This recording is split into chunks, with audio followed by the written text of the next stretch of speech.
Merry, happy, jolly, bright, and warm, everyone. Thank you all so much for coming out in this frosty weather for some hot reading picks. I'm Kaite Stover. I'm the Director of Reader Services for the Kansas City Public Library. So welcome to our reading roundup with the book experts I turn to when I want something new to read. Today, we're going to hear them buzz about some of their favorite reads in 2025. There's books for all ages and all kinds of readers. We have history, fantasy, romance, picture books, graphic novels, nonfiction. Our reading experts have wrapped up their favorite titles and they present them to you with best wishes for the reading season, otherwise known as winter. So let me introduce you to my BFFs. These are my best book friends forever. We have Angie Strathman from Mid-Continent Public Library, and no matter what I've read, Angie read it first. And she reads more than anyone I've ever known. I think she knows how to read in her sleep. Crystal Faris leads Kansas City Public Library's Youth and Family Engagement team, and when life is hard and I want to stop being an adult, Crystal knows the best picture book to make anyone feel better about adulting. Gregg Winsor at Johnson County Library can spot a soon-to-be best-selling debut thriller from 1,000 yards. I use thrillers as a cardio workout without leaving the couch, and Gregg knows all the best ones. Lex Lauer is a freelance creative educator and a game-based learning specialist. I think this means you want her to be your kid's teacher, or you'll wish that she'd been your teacher. Lex knows what all the cool kids are reading and can make anything they're reading sound cool. Naphtali Faris from the Kansas City Art Institute takes after her mom, Crystal. She likes books with pictures and words for the teen and adult set, graphic novels. She also likes opera, go figure. And are you looking for something eclectic, steamy, Irish, with whales or buffalo? Then you're looking for Polli Kenn, Lawrence Public Library's book squad leader. She really does read anything, as you will soon hear. So we're gonna get the book party started. Everyone, tell us about one of your top favorites this year, and Gregg, kick us off with a Biblio Sugar Plum. Okay, well, first of all, thank you, Katie, and the rest of the staff at Kansas City Public for inviting me here and to talk to you guys about, well, librarians will always talk about our favorite books, but it's always good to have a reason to do so. But for one of my favorite books this year, I want to talk about King of Ashes by S.A. Cosby. I almost didn't pick this one because it is, you'll find it on a lot of bestseller lists and best of types of titles, but I really believe in this one really well. If you've never read S.A. Cosby, he's kind of he writes to this very pulpy, almost 1970s revenge thriller flick style of book, but it's always epic. It's also Shakespearean in its range. But the main character here is also a lot of his books are set in rural Virginia, where the author comes from. The main character kind of comes from the small town, goes off and becomes a financial expert in the big city, but goes back to his hometown to find his dad, who owns the local crematorium, is injured and in a coma. His ne'er-do-well brother is run afoul of the local criminal underworld, and his sister has trying to keep it all together and has lost hope. It's almost like a Godfather tale where this character has gone off and has to come back and kind of get the reins of his father's legacy, to use his skills and adapt them to defeat the underworld bad guys. The thrills are high, the stakes are even higher, and this is, if you love your thrillers, this is going to be a good one to start with. Polly, what do you got for us? Nothing like that. Absolutely the opposite of that book. This is Happiness by Niall Williams. I read this, I think this might have been the first book that I read this year. I read it with my book club with the library. Rave reviews all the way around, but let me tell you that this is a slow meander of a book. If you don't read Irish storytellers, this is an Irish tale. So, and I'm Irish, so I really loved this. The story takes place in the 1950s. It's in a small town of Faha in Western Ireland, and two miracles are occurring. One, it stopped raining, and two, they are having electricity run to the town. And so, as you might imagine, that people have some mixed feelings about that. It's turning things upside down, and the story's being told from the main character looking back on his life when this happened. He's 17. So this becomes a coming of age tale for him. He meets up with a man from the electricity company who is having a retrospective of his life. He's back in town. They develop a friendship and they learn a lot from each other. And again, the plot doesn't even really matter in this book. It is really about the journey. It's about this incredible, incredible language. Irish storytellers have a way of singing you a song and writing you poetry and telling you a tale all at the same time. So if you need something a little gentle and a little relaxing, and that you're gonna feel like you are just, beauty is being slammed into your eyes all the way around, this is your book. And now let's go completely different. And my favorite picture book of the year, Don't Trust Fish. It starts out particularly serious, as though you were reading a picture book to a child of a very serious, this is a mammal, this is a reptile, this is a bird, this is a fish, don't trust it. And it goes downhill from there. And here on this particular page, you meet the crab, which is a bit of foreshadowing.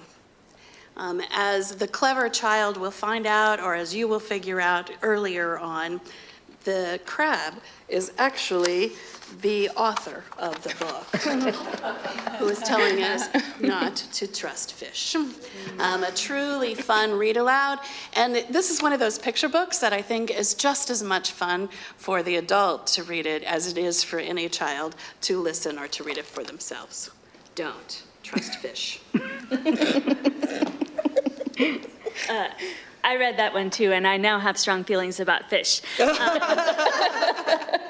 I also have strong feelings about this book. I had an unintentional reading theme this year. I read a lot of books about memories, and this one is probably my favorite. These Memories Do Not Belong to Us by Yiming Ma.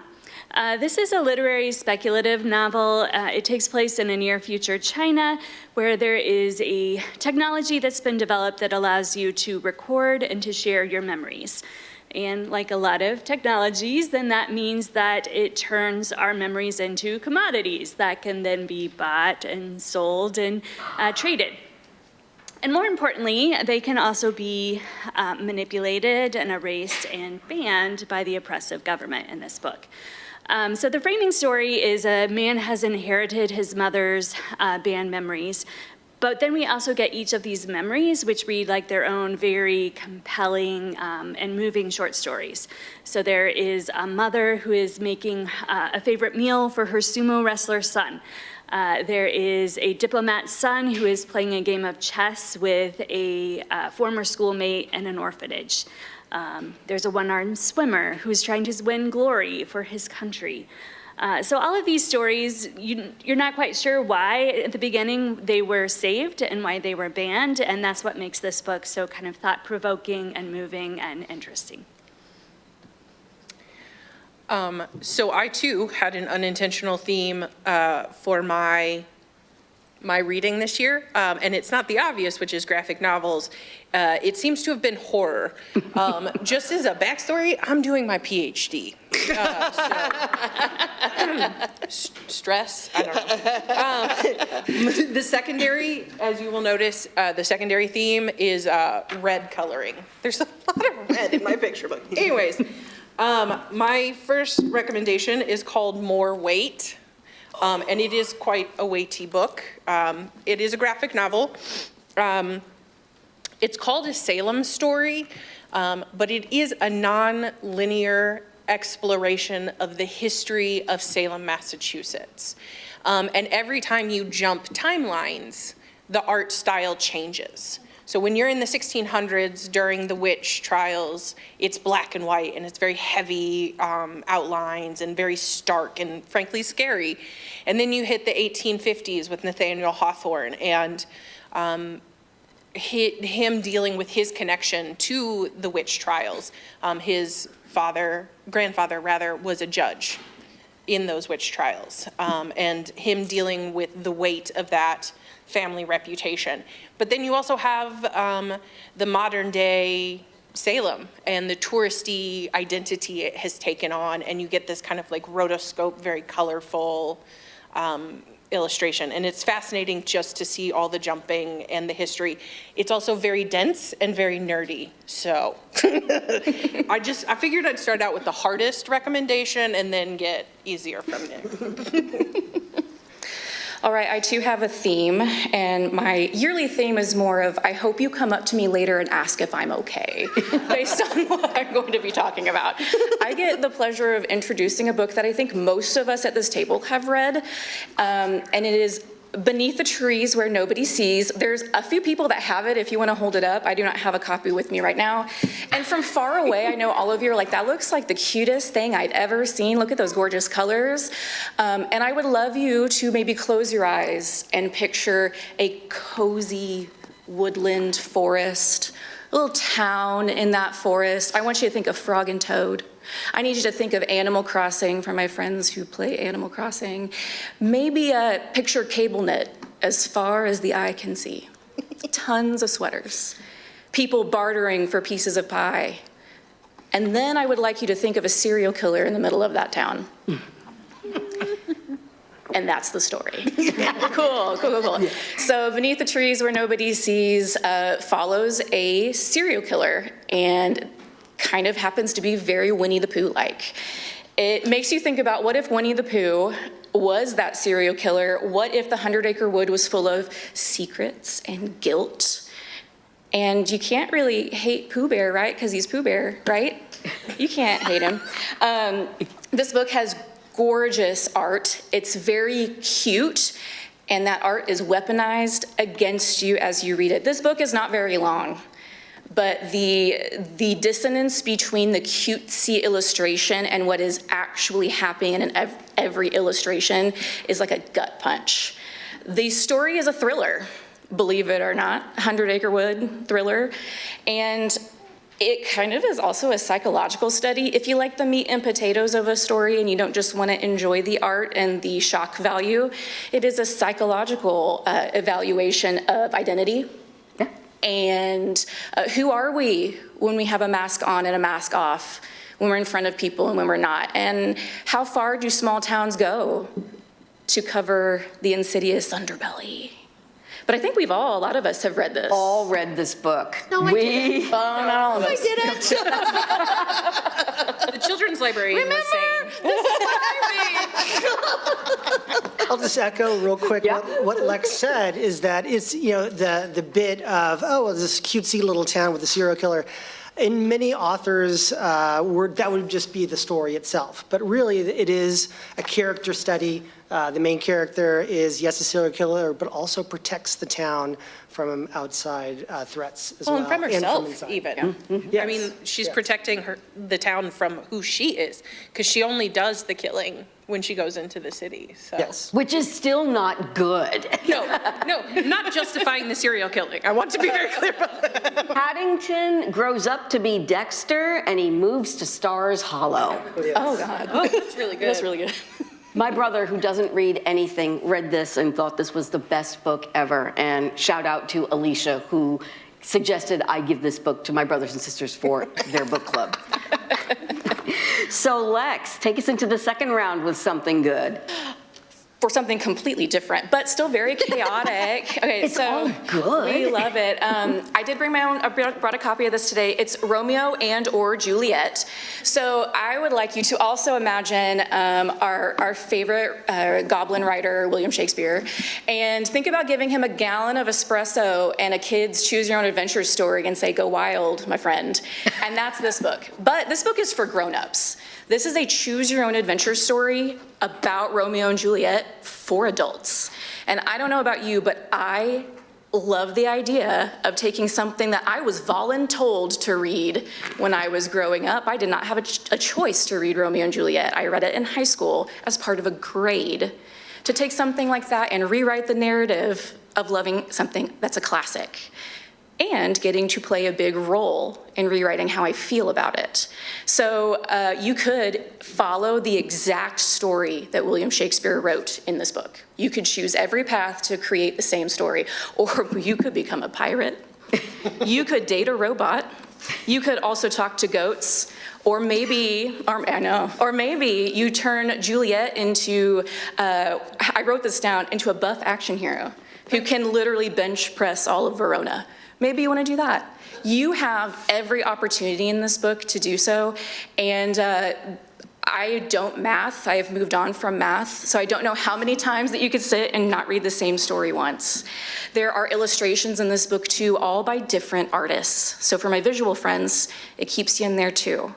I love the chaos of this. I love how meta it is. It makes fun of it. It makes fun of storytelling of itself, and I also think that it's a really good, we all are interacting with the books when we read them, right?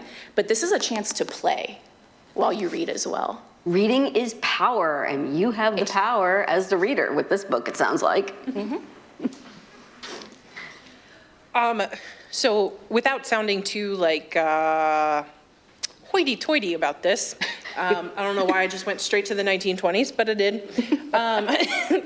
This is really a story about the confessional. It's about who is a monster in our lives, who is the real monster.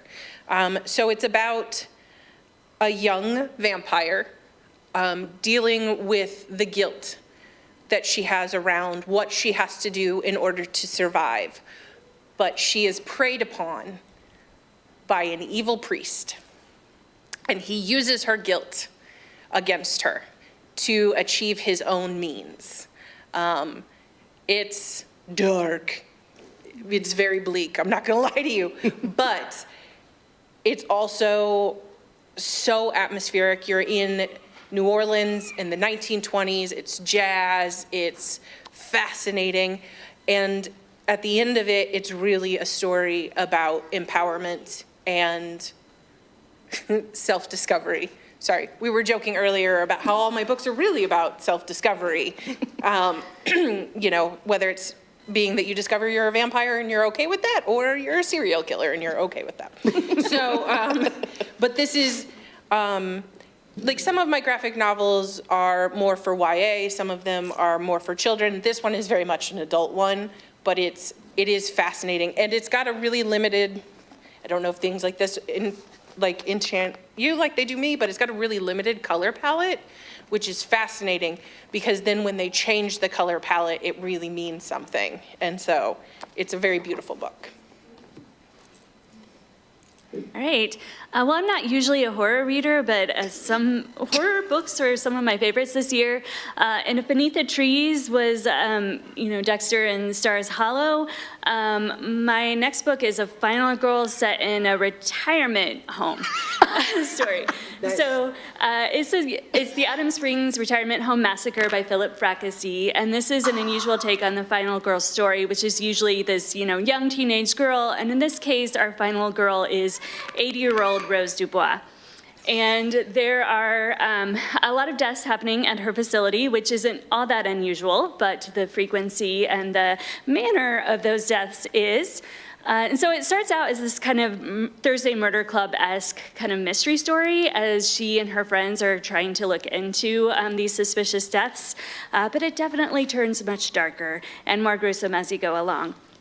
What I liked about this book is it's not just the horror of the slasher, but it also talks about the kind of more subtle horrors of aging, like what's happening to your bodies, to your minds, but also how you are seen by other people. To me, probably the saddest and scariest part of this book is how nobody else really seems to care about the plight of these people in this facility. So it's this really fun and fresh take on this trope. I also like that he doesn't really paint these people as like helpless victims either. They have a whole lot of agency and a whole lot to fight for final girl style, but they also have like the wisdom that comes with age and experience to go along with it.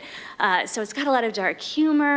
The characters are really fun and their interplay, and again, just this unusual take on a very common trope. Angie, are they smart enough not to go into the basement in their underwear? The Autumn Springs Retirement Home Massacre by Philip Fracassi. They do make some questionable decisions, perhaps entrusting some people they perhaps shouldn't, but yeah, they, for the most part, they don't go into the creepy places they shouldn't. This is a middle grade novel, The Incredibly Human Hinson Blaze, but I think it's a novel for everyone. It is by Derek Barnes, and Derek is actually a child of, a grown-up now, of Kansas City. He grew up here, and at one point in time, he actually worked for the Kansas City Public Library, and has become quite the author of children's literature. This is probably what I believe to be his best, and is a strong, strong book. Hinson Blaze is an almost mythical high school football star in a small town in Mississippi where football rules. It's also primarily white town in Mississippi, and Hinson is black.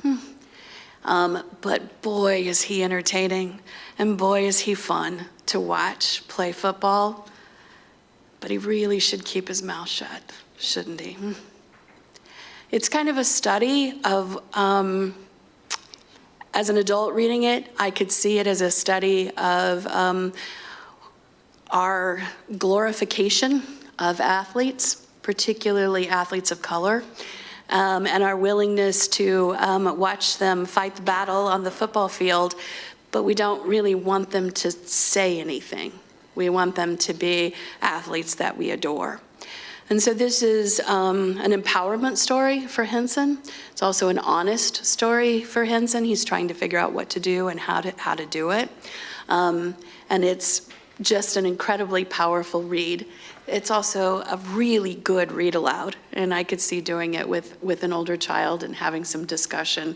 I also could see it as a good adult book discussion group title. All right, well, let me just take a sharp left from that as well for this next one. Fundamentals of Being a Good, I was hoping we'd make it to noon before I had to talk about the spicy romance. Julie Murphy and Sierra Simone, Fundamentals of Being a Good Girl. As I said, it is a very spicy romance. This is actually the last book that I have read this year. This book is coming out in January, so you can get on hold for it. And they are actually local authors. Sierra Simone, I think, grew up here. Julie Murphy has relocated here because they're besties. They wrote a series, A Merry Little Meet Cute, together, and there's some in that one, also very spicy, but also very charming and lovely. And some of the characters from that book bleed over into this book. And this is about a young woman who has left a bad relationship, has moved to, and this is the important part, a fictional Lawrence, Kansas called Mount Astra, and it takes a job as an adjunct at a fictional KU. So I had to absolutely read this, and I loved sussing out some of the places that I knew in this book. She has a little encounter with a professor who she turns out the next day to run into, and she's going to be his nanny. And she's an adjunct and a nanny, and he is an ecology, I believe, professor, and a dad. Turns out he's also a little bit of a daddy. So it's actually a really good read. I love Sierra Simone's characters. I love her romances because she's incredibly smart, and she writes really strong heroines and really competent heroes, and the issues that they run into and resolve are actually complex issues, not just self-made problems. that they could have solved easily with just talking to each other.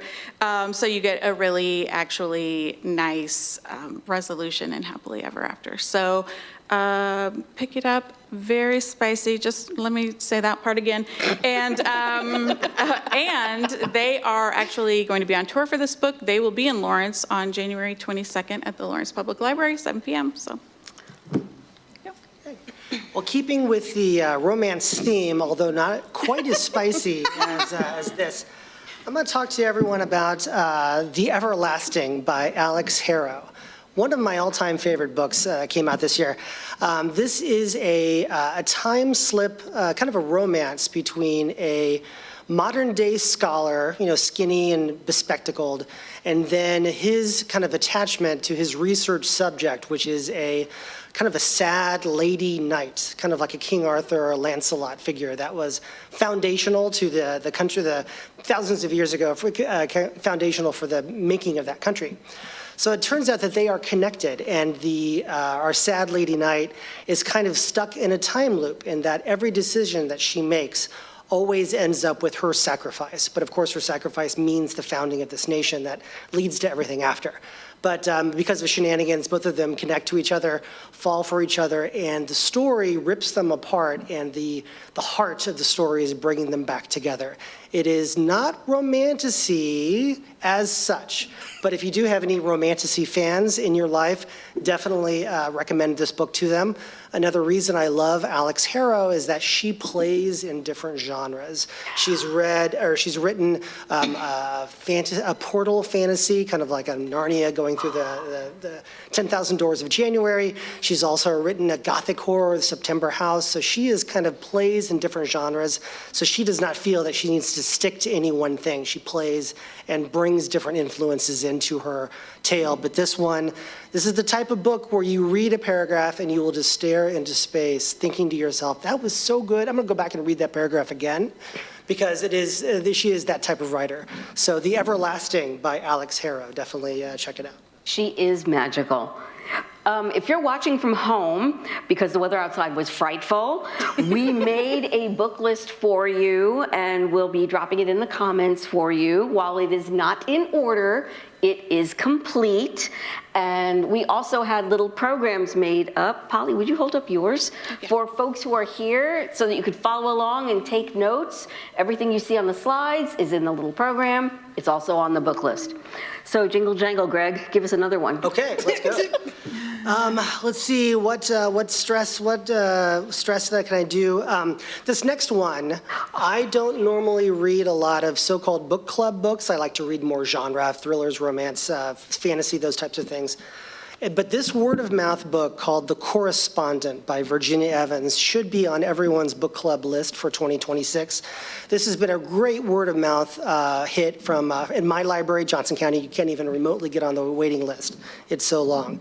But this debut novel features a 74-year-old protagonist, and she communicates to the world through letters. This is an epistolary novel, so you don't actually get to read her thoughts as such. You get to read, the story is told through the letters that she writes, the emails that she sends out, and the letters and the emails that she gets in return.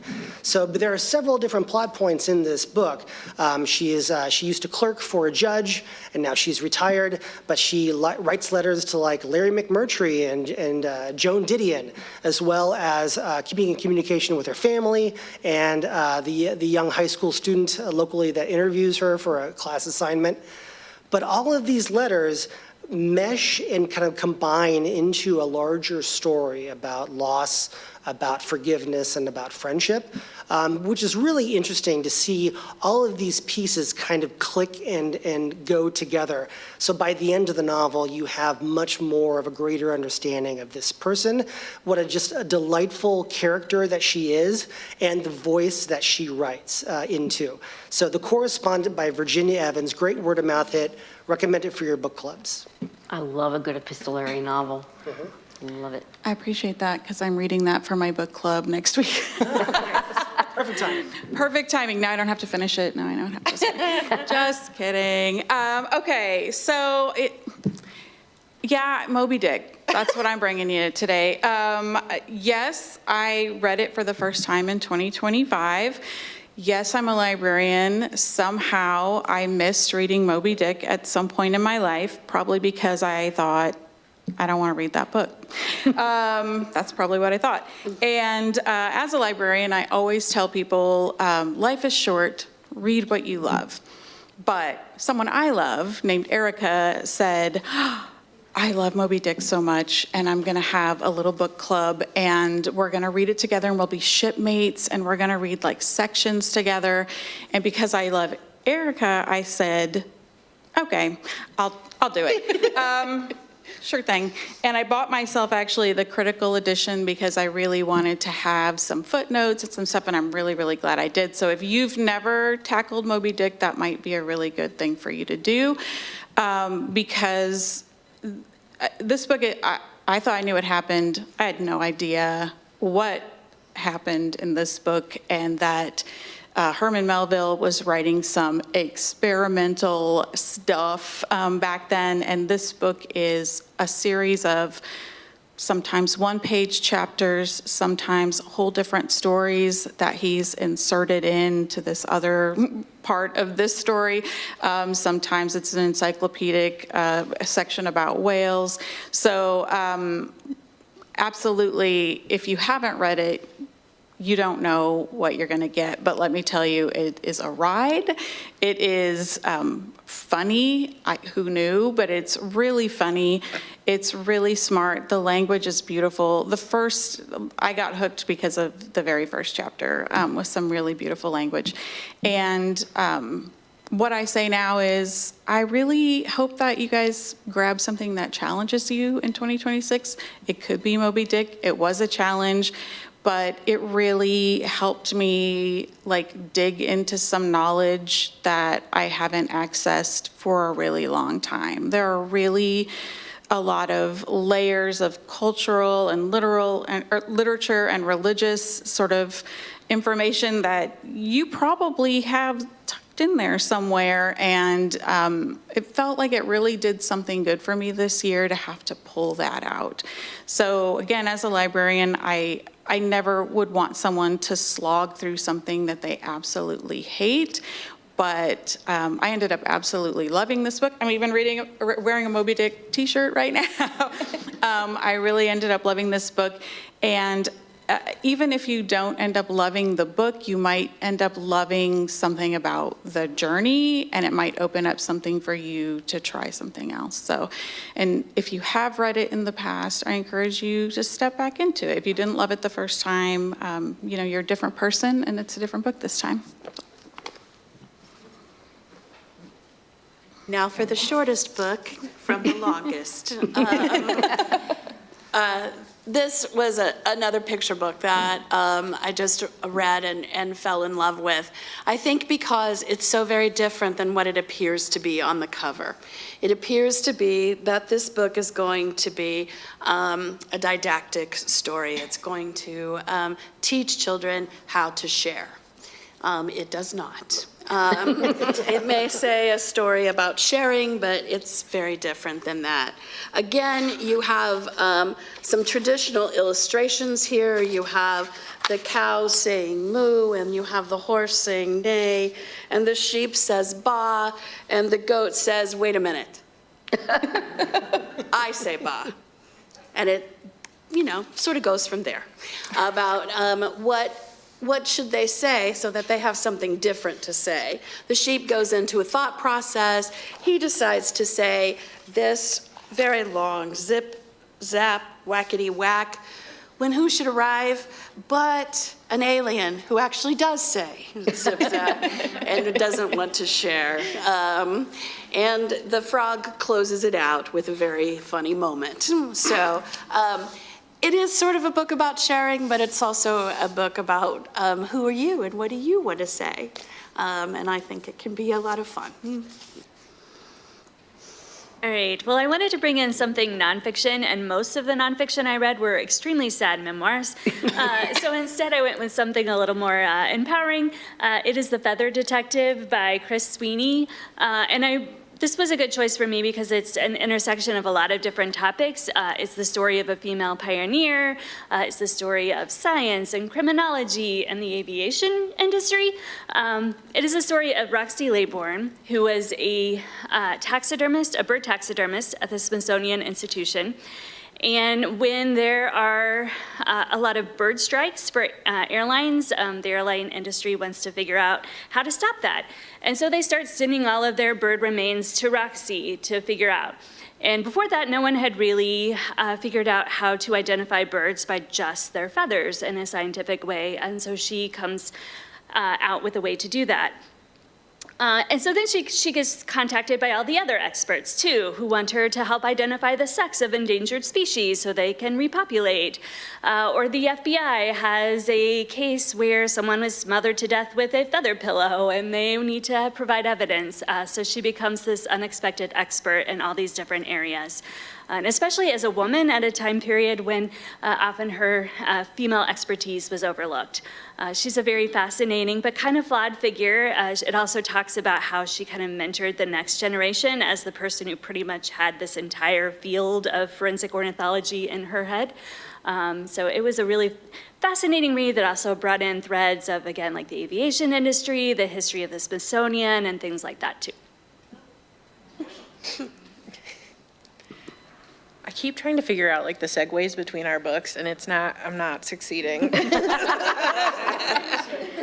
Stuff we like, that's the segue. On purpose. Yeah. So this one is called Hunger's Bite, and it's, you got layers of monsters here. You have a vampire, who you would think would be the monster, but he's exercising a lot of self-control. You have some kind of like demon-y thing on a ship that seems to feed off of people's greed. And then you have the greedy and the people who think they're owed something and that they deserve it just because they want it. And it's fascinating. So the premise is you have two young people who are living aboard a steamer, a la the Titanic. And yes, I very specifically named the ship that crashed. So these two young people encounter first a vampire, then a supernatural conspiracy of sorts. And it's them wrestling with who they are as people, how they feel, and how they want to live their lives. Also, it's got really pretty pictures. And it's fascinating. Again, this is another one that plays a lot with color story, and you get a lot of hints within the colors as to what's happening, which is a common thing within graphic novels, but I think is quite expertly used in this story.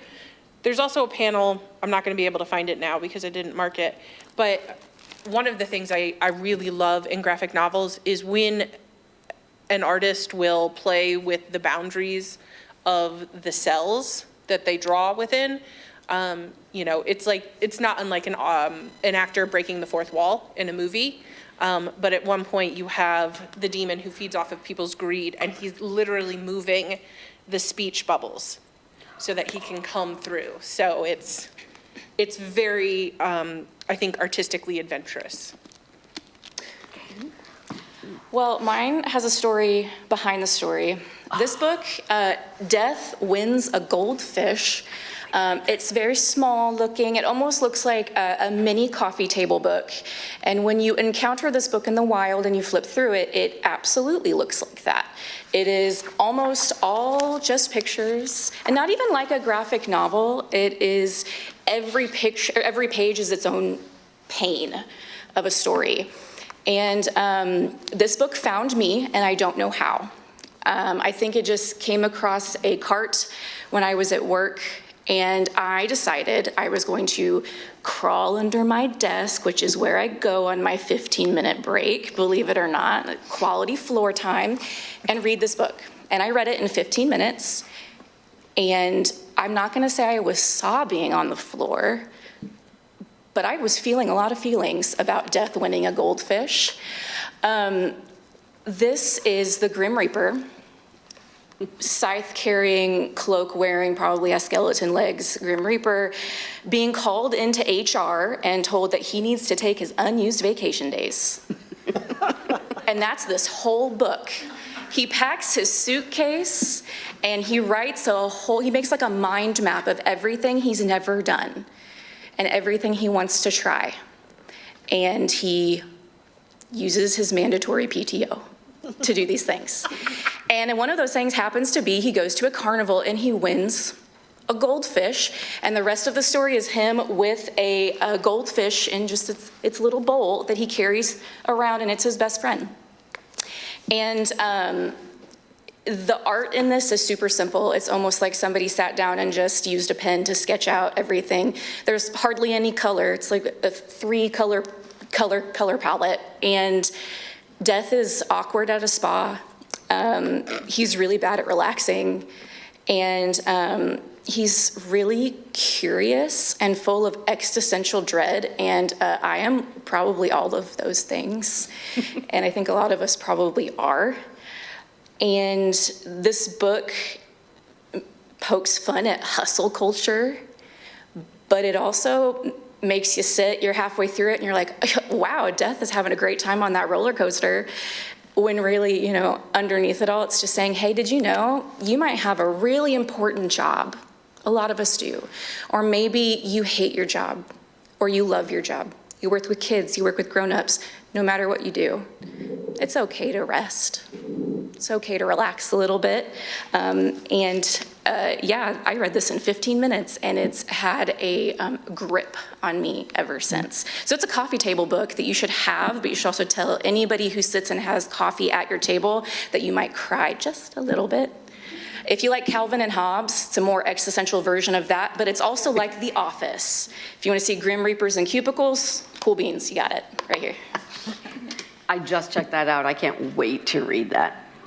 I'm going to take a moment here to dispel a commonly held belief and oft-shared myth at this time of year. Librarians don't read all day. Oh. What? Did you think I was going to tell you there was no Santa? This means that we love to hear about what you're reading. So tell us in the comments if you're watching from home. Audience, think about what you've loved to read and tell us what we should be reading. We want to know what you love this year too. So we have time for one more round, and then we want to hear from you what you think we should be reading. So, Gregg, want to start us off? Okay, sure thing. So this is the final lightning round. Yep, final lightning round. Fair enough. I'm going to recommend, I mentioned earlier, I love authors who play in different genres, right? Not sticking to one thing all the time. I recently read The Incandescent by Emily Tesh. I am a sucker for a dark academia tale. Does anybody know what dark academia means? It's like a set in like a boarding school or a university, and first loves and a body is found and drama, right? So anything like that I love. But this one is told, set in a magical academy, but not from the point of view of the students, but the point of view of the professor, of the head mistress of the school. This school, of course, being a magic school, attracts the attention of supernatural entities, and so half of her job is keeping the students safe. And so this book also ties into her own history as a student, going through those first loves, those first heartbreaks, and also kind of doing it from a professor's point of view. So there is a note of wistfulness, of longing that I really liked in this novel, but it also works as a dark academia novel as well. So definitely you check that one out. The Incandescent by Emily Tesh. All right. I chose The Anthropocene Reviewed by John Green. We are actually doing this as the Read Across Lawrence book, which will be starting in January. Well, that's next year, isn't it? Well, that's in 2 weeks.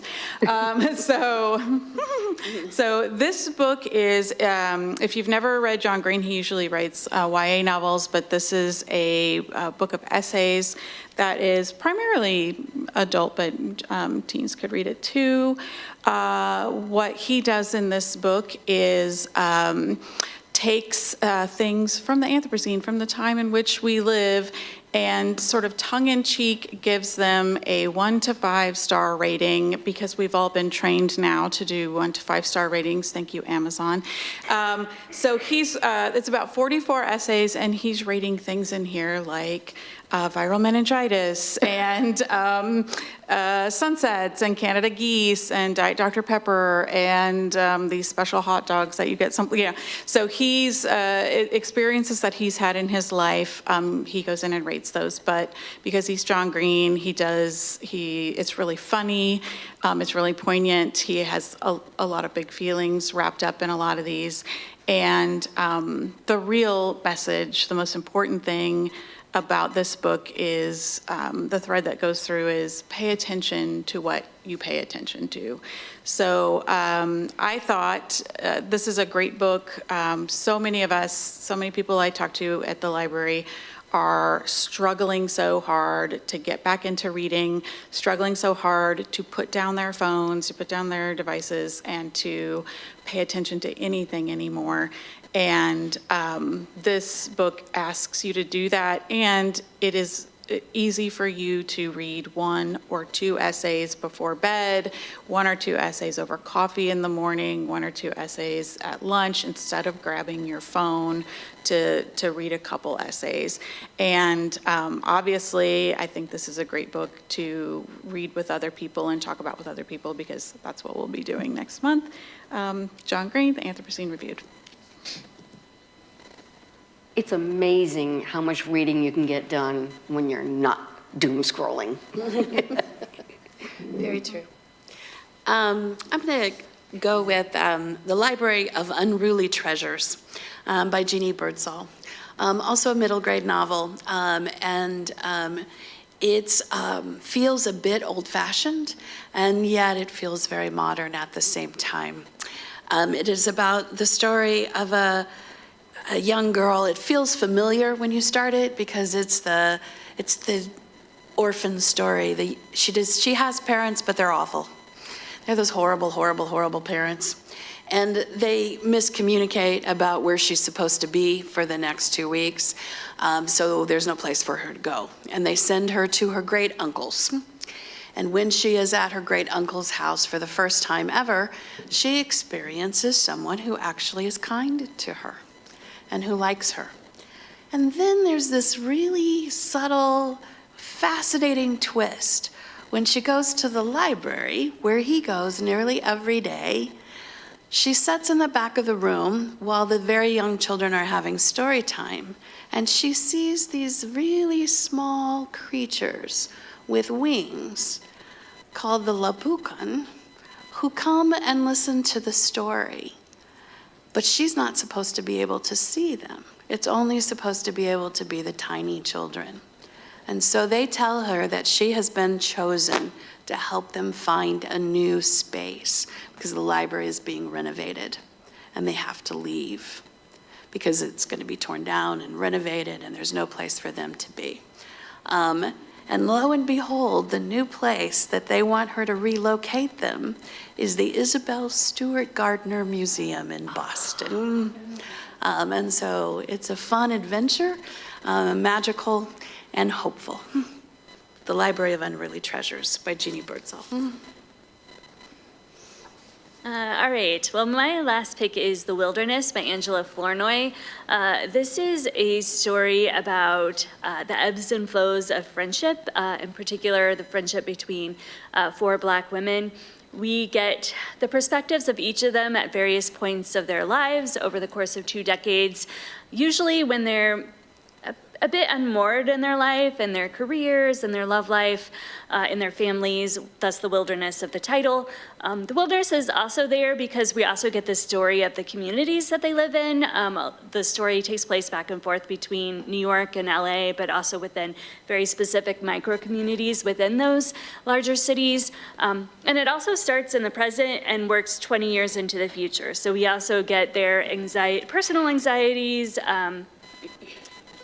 their friendship anxieties and their anxieties about what is going to happen to their community as well. What I really liked about this one is you get to see how this friendship changes over time as they kind of get more distant from each other and grow closer, as they withhold things from each other and reveal some very personal truths. And again, seeing how their friendship kind of flows outward in unexpected ways. So I decided to leave you with my saddest title. It's called This Place Kills Me. And it takes place in ye old 1990s. At a girls' boarding school, all girls' boarding school. And the precipitating event is one of the student body is found dead on the campus grounds. And it throws everything into question for everyone. And our lead character she doesn't fit in. She's not at home. She's not happy. She's not at ease with herself or with other people. And she's really struggling to find connection. And it just so happens that the night before they find this young girl murdered, our lead character has a moment of connection with that girl. And so she feels compelled to find answers and to find out what's going on, to honor that connection, but also to help her work through what's been holding her back in her own life. It's very beautifully done. A lot of questions around sexuality, but also just questions of self. Who am I as a person? Who do I want to be as a person? What does that look like in the bigger world? Yeah, it's really beautiful, but it is quite sad. You know, I love that because this whole time I've been trying to think of like connecting statements for both of us. Yeah. I just gave up. But this one for sure is also my saddest pick of the year. And maybe sad is the wrong word. Emotional might be a better word because you guys thought Death Wins a Goldfish was emotional. Nothing Burns as Bright as You by Ashley Woodfolk. I read back in January, and I think about it probably every day. It is a YA book in verse. That means it's not chock full of text. You could read it in half a day. It's actually one of those ones that you can just sit down and be like, I'm just gonna read a few pages, and then all of a sudden you're halfway through the book and you are absolutely devastated. And it was recommended to me by a youth. A teen brought it up to me and said, Miss Lex, I really would like you to read this book. And that's how this book found me, and I will never forget it. It's probably one of my all-time top 10 now, and you're like, please just tell me what it's about. It's a love story, and there are details to this love story. There's an actual story. There is a plot, but it is not about the love story. In fact, it challenges you as the reader to think about anything but the love story. It's about the hurt that love brings. It's about the longing that love brings. It's about sometimes the question, where did I go wrong? Where did we go wrong? Where did we go right? It is a non-linear story. So when you're reaching the end of a relationship of any type of friendship, maybe somebody's leaving work, your favorite coworker abandons you. Maybe it's you have to sever a relationship with a family member because they don't support you. You're gonna think about the memories, the bad and the good, and how they are intrusive and they come back to you. And all of that happens in this book too. But it's in verse, which means it kind of looks like poetry on the page. And in verse, that means that this author was so intentional with the words they chose. Every word is cutting. It will hurt you in the best way. Because I dare to say it, I think some of us in this room have feelings. Or some of us in this room might even have feelings so big that sometimes we don't feel like they fit in our body. And that's what this book is. This book is the breakup playlist that you had on your tape, on your CD, on your Spotify. It's the breakup playlist, and every section of it is you got the song that you scream to, the song that you sob to, the song that you feel that deep aching nostalgia with, and you're gonna have a happy song in there too. And at the end of the book, you'll feel like I could get through my feelings because these characters can too. It'll hurt you, but I think you'll really like it. We don't mean to give books that hurt you. We want books that inspire you, that help you explore other emotions, and books that push your reading envelope. Because reading is comforting, reading is a common activity, reading is challenging, and those are all the things we do as human beings every day. We would love to hear from the audience if any of you have books that we didn't mention that you think we should know about. Carrie will take the microphone to you. Does anyone have something that we should read, anything that you loved this year? We want to know.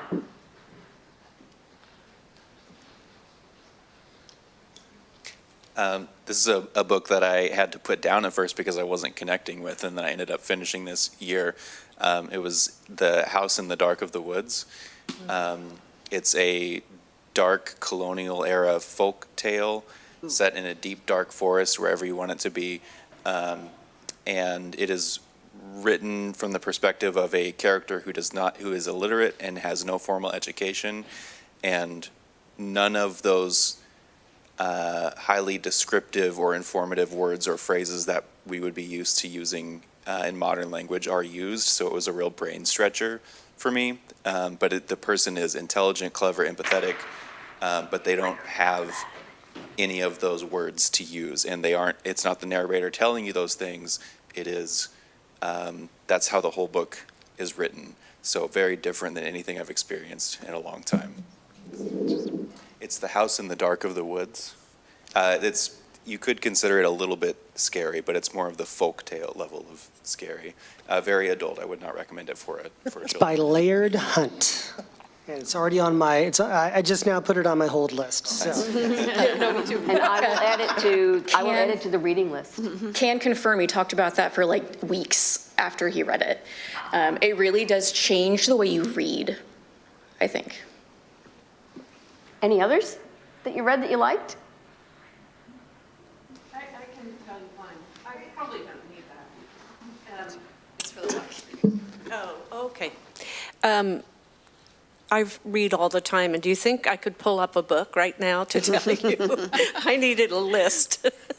But I remembered one, and it was Fall of Marigolds.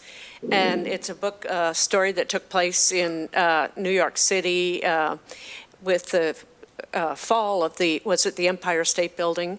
And it was a nurse who was taking care of the guy who almost died in that accident. And it just evolves from there, whole story about the history in New York and also about their backgrounds. It's just a really, really good book from what I can remember.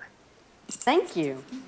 Well, we're going to close out with some of our reading resolutions for 2026. Mine is to only read books that are already in the house. Because I have way too many books in the house, and I need to start getting through them and not bring in any more. Gregg, what's your reading resolution? Oh, yeah, similarly, all of us have way too many books on our list, but I'm going to read more, but I'm going to read more ruthlessly, which means if a book is not doing it for me after, 30, 40 pages, I'm not going to stick around, time is too short, kick it to the curb and go to the next one. I guess kind of what I had talked about earlier, mine is to shut off all devices at 9 p.m. and only read from the page between 9 p.m. and whenever I can then fall asleep. So, and then also to try and keep something on me so that when the urge comes to just scroll, that I instead pick up and read. It's my goal. I haven't thought about having a goal. Reading for me is escaping from my day job. and my day job is as a youth librarian, but it's more about the policy and the leadership side than it is about the reading side. So I think that probably my reading goal for this coming year is, again, to let myself settle into the joy that is reading for me, and to just not worry too much about whether I'm reading what I should be reading, but read what I want to read. Well, before this program, my reading goal this year was to read a short story, poem, or essay every day. But that is a goal that I set for the past 3 years and never made it past July. So maybe I will create a more realistic one and a more exciting one, because after hearing all of my lovely panelists, I think I'm going to try to read at least one book that each of them has recommended, including maybe finally tackling Moby Dick this year. So I'm finishing a dissertation. And that's my reading goal, is my own dissertation. But yeah, that's right. But also, reading gets to be a break sometimes too. And so allowing myself to enjoy, much like my mother, giving myself the joy of reading and not just the work of it. Yeah, I think my goal is to lean in a little harder. And I think I have a lot of kids that come up and they're like, oh, have you read this dinosaur book? And I was like, no, but they're so excited about that. And I think it's to find the books that bring me the joy, put away the ones that don't, to find the joy in the actual act of reading that's not distraction, to find the joy in being present with a book outside of work, to try something that challenges me, and to be present through all of it. Thank you all. Thank you for attending. Thanks to everyone.